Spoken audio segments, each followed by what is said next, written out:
Hey guys, this is Kyle at ProjectionHub, and today we're going to be talking about how to write a business plan for a nursing home or an assisted living facility, and particularly if you're planning to get financing for this facility, then this video is meant for you. So what I'm going to be doing today is going through this pre-written fictitious example of a business plan for a nursing home or an assisted living facility that is set up as a free template that you can download.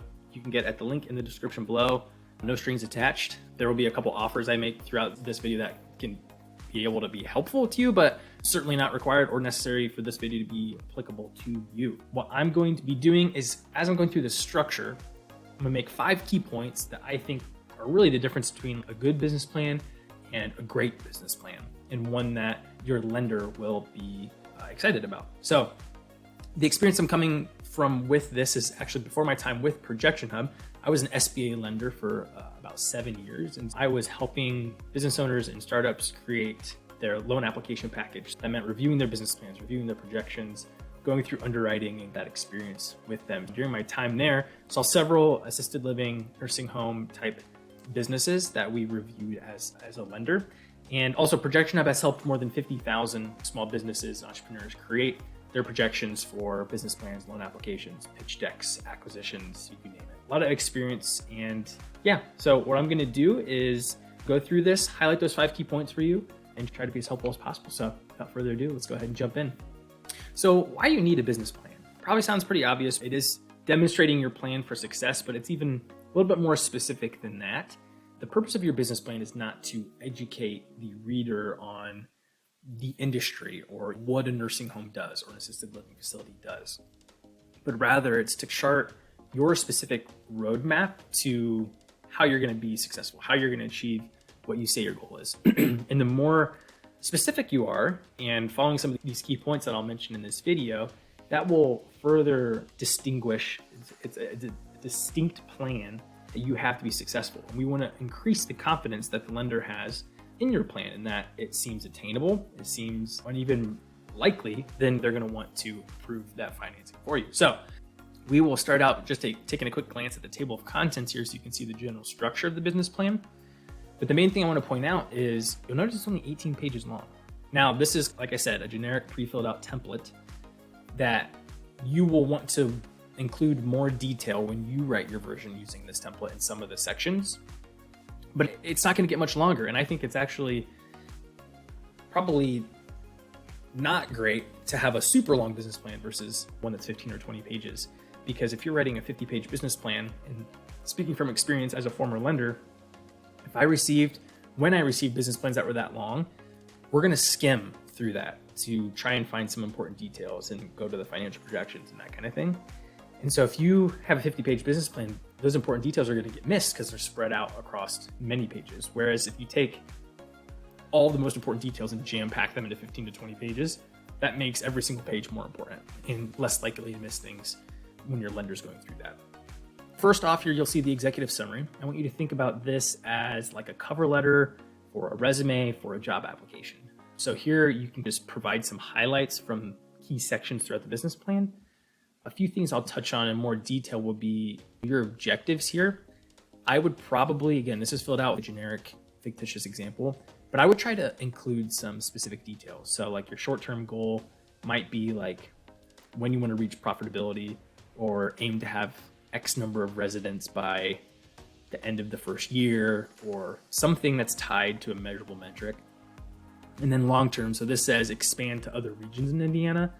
Maybe be more specific, might say like, open up 2 additional facilities by year 5 or something like that, or by year 10, have a specific set goal for that.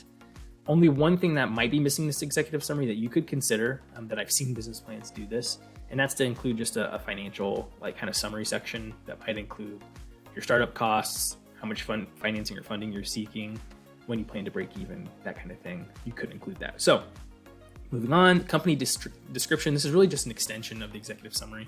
Again, we haven't reached point 1 of the 5 key points yet, but it's coming up. But here in this section, just some additional detail.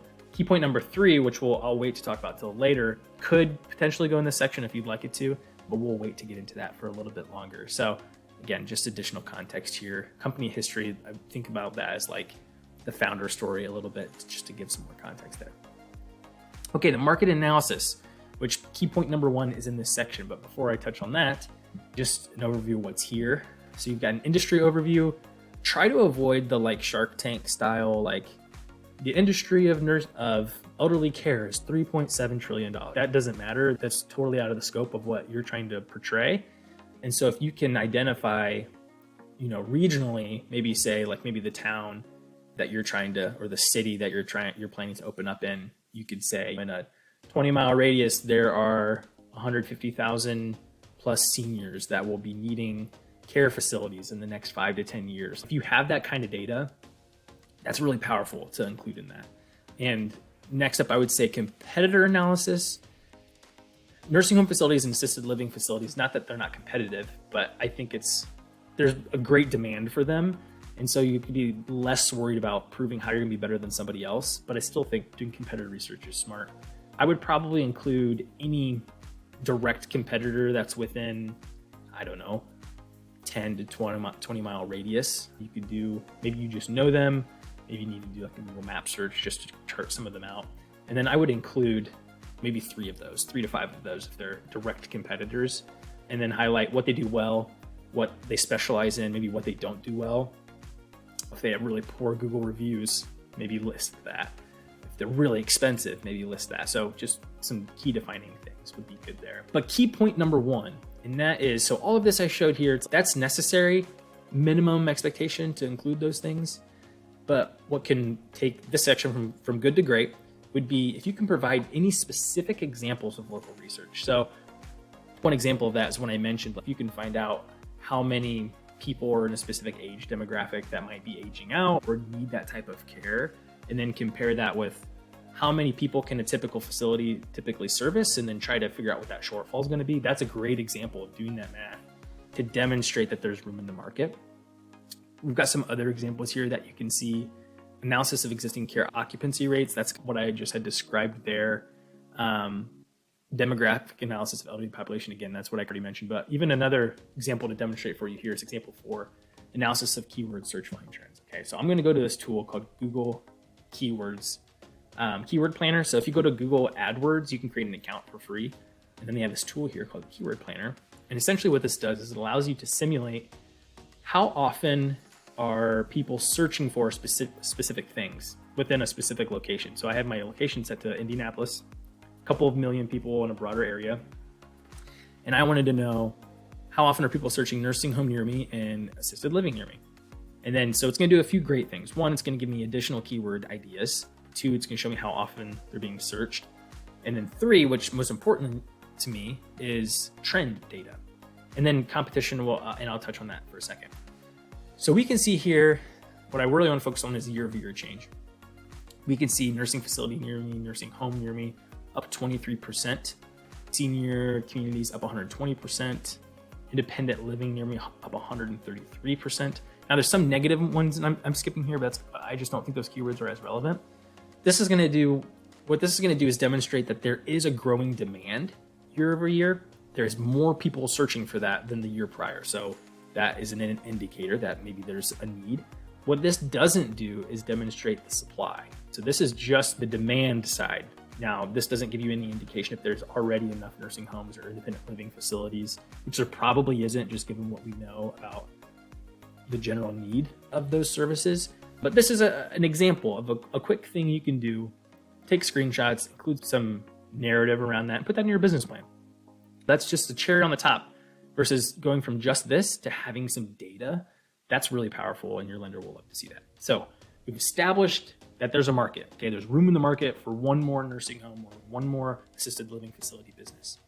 So moving on to the marketing and sales strategy, and key point number 2 will be in this section.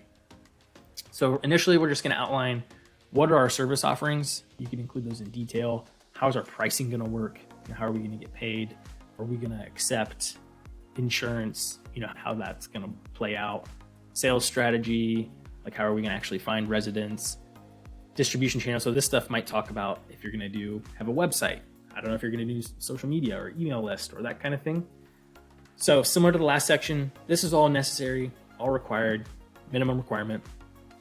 But to really make this section shine, and I think this could be one of the most important aspects of making your business plan really great, and that is In the last section, we went the extra step to actually demonstrate that there is a need in the market. Now, can we go the extra step and demonstrate how we're actually going to acquire a customer? So it's one thing to say, we're going to have a website and that's people are going to show up. So it's like the mentality of build it and they will come, versus we're not just going to wait around. We're actually going to do some things before we even launch to ensure that success.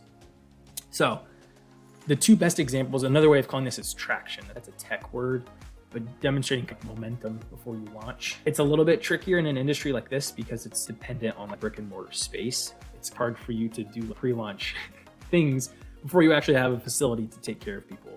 It doesn't really always work in different industries. So let's give an example of some things we can. So the two best examples of traction are pre-launch revenue, which is going to be really difficult in this industry, just given certification, regulation, the space required, all that stuff. So we're not really going to be able to do that in this industry. The second best thing is names on a list, people on a list, people that are interested. We can do that in this industry. Okay, so here's some examples. Early bird special for first residents, right?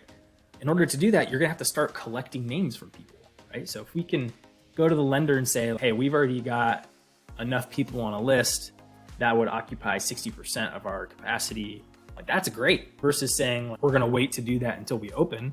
Now there are people surely that are doing that and still getting approved for loans, but imagine how much better and more compelling it makes your business plan if you can tell your lender, hey, I need a loan so we can build out our space for our nursing home and our independent living facility, and we're already 65% of the way booked, or people interested in booking rooms. Like that's a no-brainer for a lender. As long as everything else it looks square, they might be like, yep, you're clearly hustling, you're doing the work to make sure this isn't going to fail.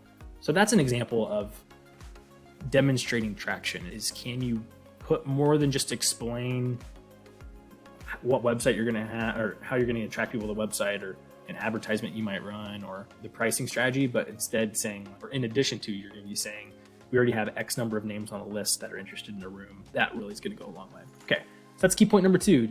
Moving along to operations and management. So now we're getting into like the logistics of running the facility. So the team that you're going to be using, and you've got some additional things included here: recruitment, healthcare coordination. But the main thing I want to focus on is relevant industry experience, because nursing homes and assisted living facilities do require, I think, some level of relevant certification and skills related to that.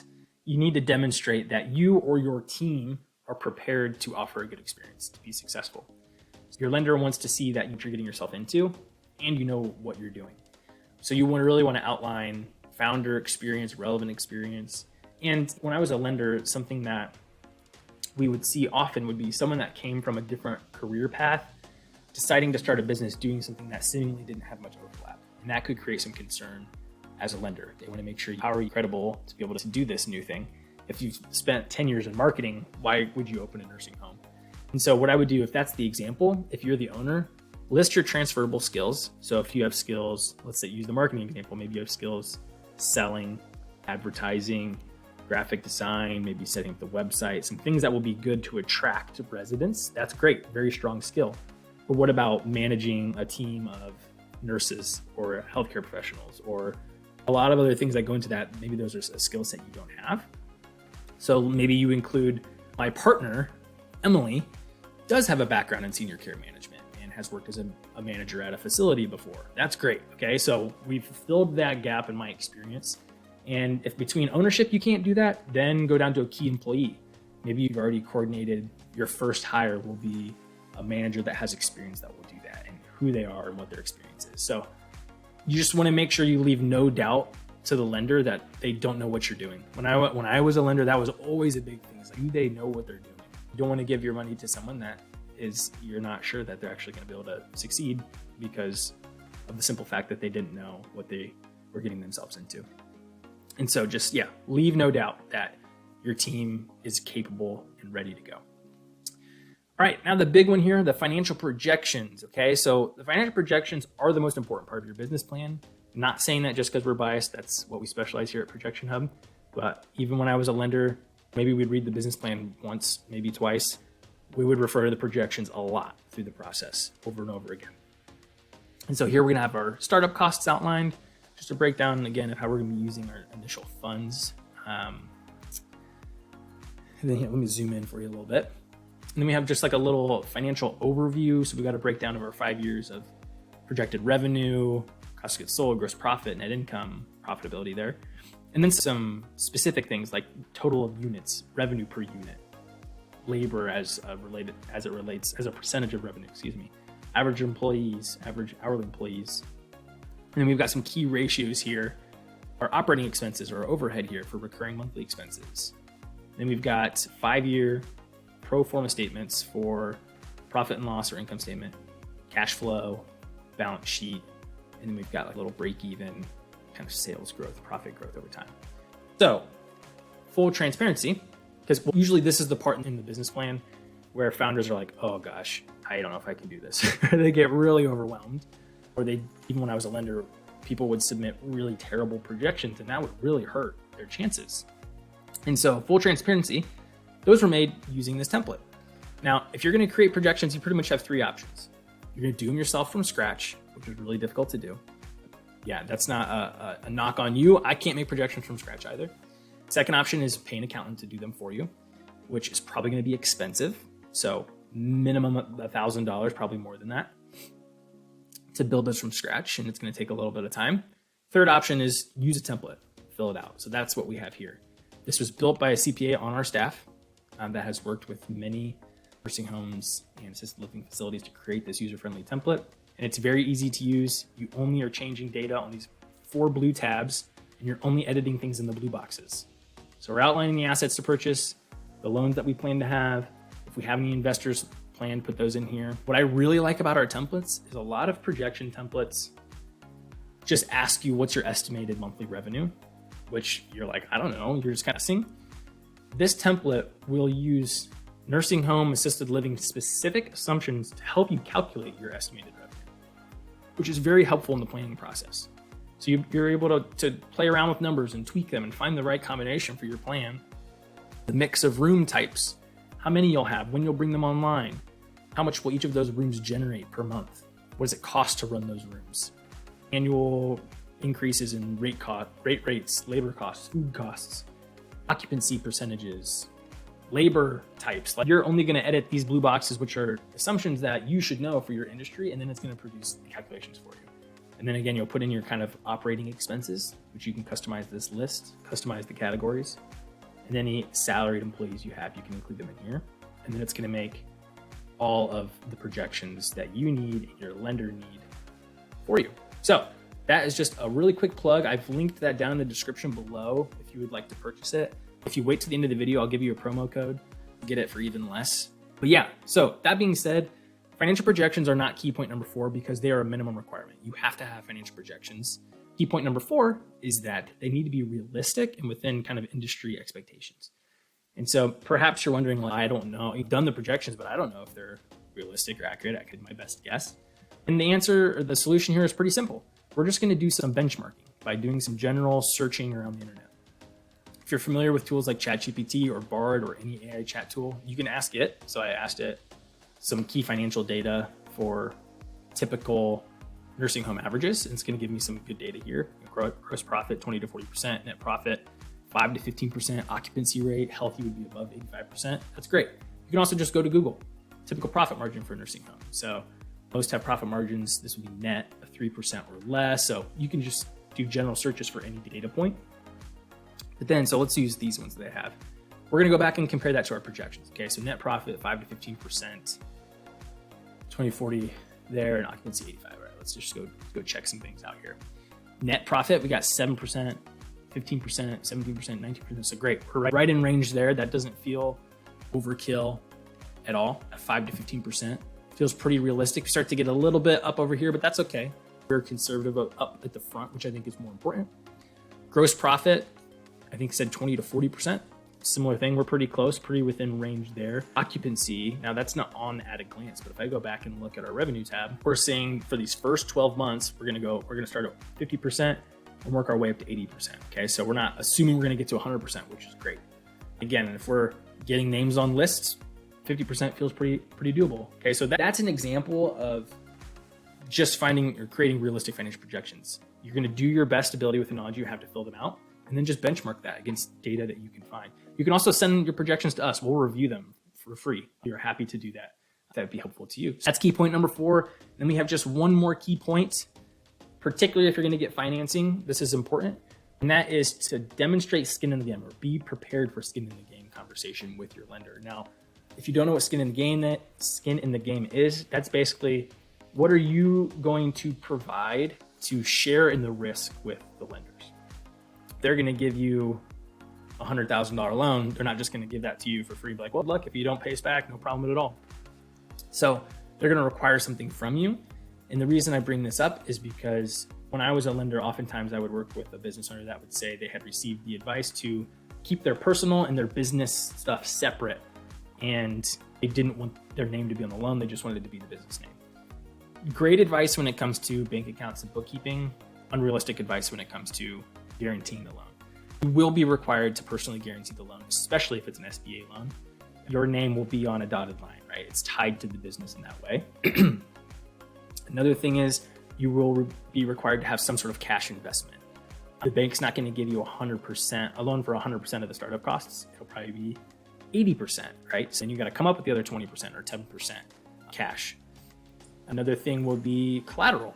If you own the building and you're using the loan to buy the building, that's your collateral right there, along with all of the fixtures and furniture and equipment inside. If you're renting a space and then outfitting it for that, then you're going to have to come up with some collateral because it'll probably be shortfall. So that might be a second mortgage on a house or anything like that, a cosigner. So all that to say, you just need to be prepared for that conversation. You don't have to put in your business plan, I will have 3 cosigners, I'm pledging my house, and you don't say that in your business plan. You can play those cards close to your chest, but just know what you're willing to give and to commit, and expect that conversation when it does come, if it does come, because it might be able to tip the scales in your favor if that's the decision maker when that time comes. So again, don't have to include that. Just say, be realistic, be prepared for that conversation. So there you have it. As promised, let me grab that promo code for you. If you're interested in the financial projection template, we have a video here that will walk you through completely how to fill it out. That promo code is PH20BP. Get you 20% off on that template. The template's already less than $100. So it's really quite the bargain. And it comes with free support. You can chat with us on our website or email us at support@ProjectionHub.com. If you have any questions at all, we'd be happy to help you.